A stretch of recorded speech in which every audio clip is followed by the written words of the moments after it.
O livro de Atos é o segundo volume de uma obra de duas partes unidas que hoje denominamos Lucas Atos.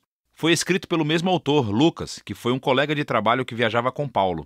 Isso é evidente a partir da introdução do livro, onde Lucas diz: "Eu escrevi o primeiro volume, que é o Evangelho, sobre todas as coisas que Jesus começou a fazer e ensinar." Agora, Lucas fornece aqui uma pista sobre o que será esse livro de Atos. O primeiro volume foi sobre o que Jesus começou a fazer e ensinar.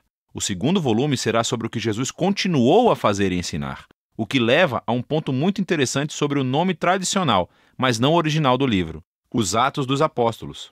Enquanto diferentes apóstolos aparecem na maioria dessas histórias, a única personagem que unifica toda a história do início ao fim é o próprio Jesus, agindo diretamente ou por meio do Espírito.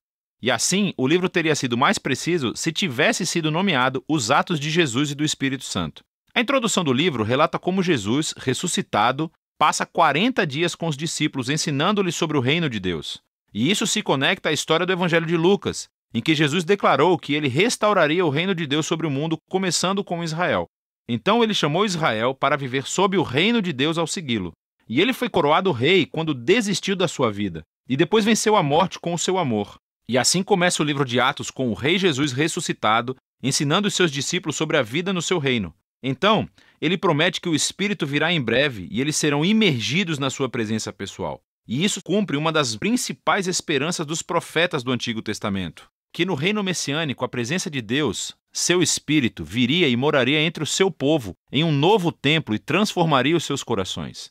E então Jesus diz: quando isso acontecer, o Espírito capacitará seus discípulos a serem minhas testemunhas em Jerusalém, Judeia e Samaria, até os confins da terra. A partir daqui, Jesus é levado por uma nuvem, uma imagem extraída do livro de Daniel, capítulo 7. Mostra como Jesus está sendo coroado como o Filho do Homem que foi inocentado após seu sofrimento e agora compartilha do governo de Deus sobre o mundo. E ele promete que um dia ele voltará. Os principais temas e o modelo do livro de Atos fluem diretamente a partir desse capítulo de abertura.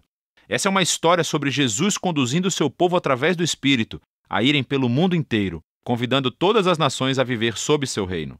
E então, a história começará com essa mensagem sendo divulgada em Jerusalém, e depois pelas regiões vizinhas da Judéia e Samaria, repletas de pessoas não judias, e depois de lá, para todas as nações até os confins da terra. Esse vídeo se concentrará na primeira metade do livro. Então, a seção que se concentra em Jerusalém começa com os seguidores de Jesus aguardando pela festa de Pentecostes, quando todos esses peregrinos judeus de todo o mundo antigo estavam na cidade. E o Espírito Santo vem sobre os discípulos como um forte vento e algo como chamas aparece sobre a cabeça de cada pessoa e juntos começam a anunciar e contar histórias dos atos poderosos de Deus. E eles começam a falar nessas línguas que não conheciam antes, mas todos os que estavam reunidos conseguiam entender tudo perfeitamente. Para compreender o que Lucas enfatiza na história, é crucial entender as origens dessas imagens no Antigo Testamento.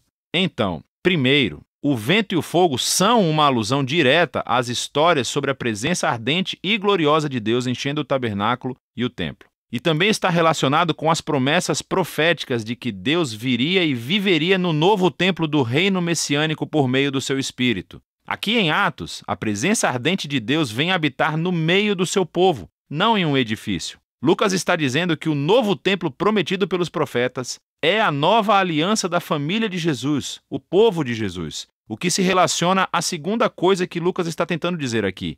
Os profetas prometeram que, quando Deus viesse habitar no seu novo templo, ele reunificaria todas as tribos de Israel sob o reino messiânico, e as boas novas do reino de Deus seriam divulgadas e anunciadas às nações. Lucas descreve em detalhes a integração de multitribos internacionais de todos os israelitas que estavam lá em Pentecostes e que responderam à mensagem de Pedro. Os apóstolos, então, continuam convidando os israelitas a reconhecer Jesus como seu Messias, e milhares responderam, formando novas comunidades de generosidade, adoração e celebração. Mas nem todo mundo estava celebrando. A partir daqui, Lucas mostra como a nova família de Jesus rapidamente enfrentou hostilidade dos líderes de Jerusalém. Com um modelo simétrico realmente muito bonito, Lucas narra um conto de 2 templos. Assim, o novo templo de Deus, a comunidade dos seguidores de Jesus, se reunia todos os dias no pátio do templo e de casa em casa. E no meio desses avisos há 2 histórias sobre Pedro e os outros apóstolos que estavam curando pessoas nos pátios do templo e foram presos pelos líderes do templo, seguidas cada uma por um discurso de Pedro clamando que Jesus é o verdadeiro rei de Israel. E no centro de tudo, há essa história sobre os seguidores de Jesus doarem bens e propriedades para um fundo comum a fim de ajudar os pobres. O que é ótimo, e pode parecer que Lucas menciona isso de uma forma aleatória, até você perceber que esta era a única prática descrita nas leis da Torá e deveria estar acontecendo no Templo de Jerusalém com os seus líderes. Então, o ponto de vista de Lucas aqui é claro. O novo templo da comunidade de Jesus está cumprindo o propósito que Deus sempre desejou para o Templo de Jerusalém, o de ser um lugar onde céu e terra se encontram, onde as pessoas encontram a generosidade e a presença restauradora de Deus. Nesse conflito entre os dois templos, que culmina em Atos, capítulos 6 e 7, é onde começa a primeira onda de perseguições. Assim, os seguidores de Jesus continuam a se multiplicar, o que exige a presença de mais líderes. E um desses, Estevão, é uma testemunha corajosa de Jesus em Jerusalém, e ele acaba sendo preso e acusado de falar contra o templo e até mesmo de ameaçá-lo. Aqui, Estevão faz um longo discurso mostrando como os líderes de Israel sempre negaram os mensageiros que Deus lhes enviou, inclusive Jesus e os seus discípulos. Então os líderes de Jerusalém, em fúria, assassinam Estevão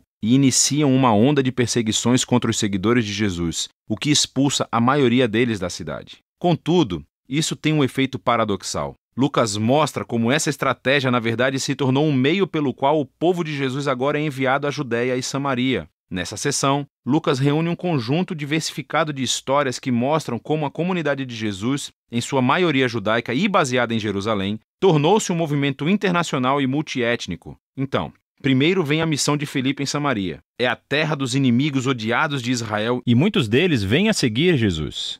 Em seguida, temos a conversão de Saulo de Tarso, mais tarde conhecido como Paulo. Ele era o inimigo mortal e perseguidor dos seguidores de Jesus até conhecer pessoalmente o Jesus ressuscitado e se tornar um defensor apaixonado em nome de Jesus. Segue a história de Pedro quando teve uma visão sobre como Deus não considera o povo não-judeu ritualmente impuro ou indigno de se unir à família de Jesus. Pedro, então, é levado pelo Espírito para a casa de um soldado romano, que está repleta de pessoas não judias, e todos reagem às boas novas de Jesus. Na verdade, o Espírito apresenta-se poderosamente entre eles, assim como fez para os discípulos judeus no capítulo 2. Todos esses temas se reúnem na fundação da igreja em Antioquia, a maior e mais cosmopolita cidade daquela parte do Império Romano. E Lucas nos diz que Barnabé, um líder judeu da igreja de Jerusalém, foi com Paulo para ajudar a liderar essa comunidade eclesial. E isso deu início à primeira grande igreja multiétnica da história. Foi onde os seguidores de Jesus foram chamados de cristãos pela primeira vez, e é a partir daqui que os primeiros missionários internacionais são enviados. E vemos a missão de Jesus se tornando realidade, o que nos leva ao restante da história de Lucas. Mas por enquanto, essa é a primeira metade do livro de Atos.